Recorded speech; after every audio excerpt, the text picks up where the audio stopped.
अस्सलामुअलैकुम वरहमतुल्लाहि वबरकातुहू। हकीम मोहम्मद मेहर अली अपनी अगली वीडियो के साथ आपकी खिदमत में हाजिर हैं।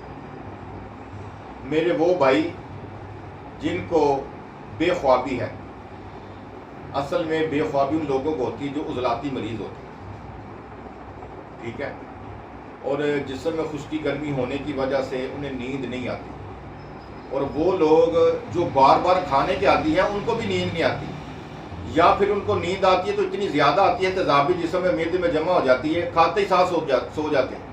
यानी इधर से खाना खाया और खाना खाते ही जनाब वो सो जाते हैं। तो उससे क्या होता है कि जिस्म में तेज़ाबी और बढ़ना शुरू हो जाती है और बार बार भूख लगती है।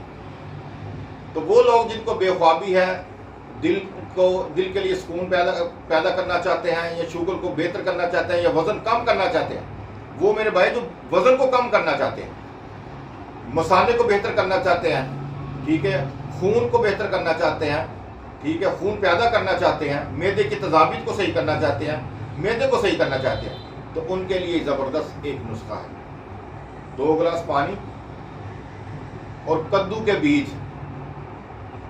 बीज आपने मैदा करके बड़ा 1 चम्मच खाने वाला जो है, जो चावल जिसके साथ आप चावल खाते हैं, वो 1 चम्मच बड़ा कद्दू के बीज का लेना है, उसको मैदा कर लेना है। मैदा करने के बाद मेरे भाइयों आपने क्या करना, आपने उसमें साथ 2 चुटकी पुदीना डालना है, कद्दू के बीज और 2 चुटकी पुदीना डालना है।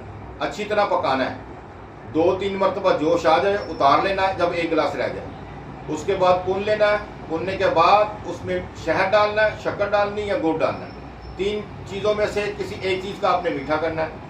तो मेरे भाइयों ये चीज़ें आप इस्तेमाल करें इंशाअल्लाह ताला, इंशाअल्लाह अल्लाह के हुक्म से। इधर आप ये कावा इस्तेमाल करेंगे तो आधे घंटे के बाद आपको नींद आना शुरू हो जाएगी। ये कावा सुबह दोपहर शाम आप इस्तेमाल करें। अल्लाह करीम आपको सेहत तंदुरुस्ती अता फरमाए।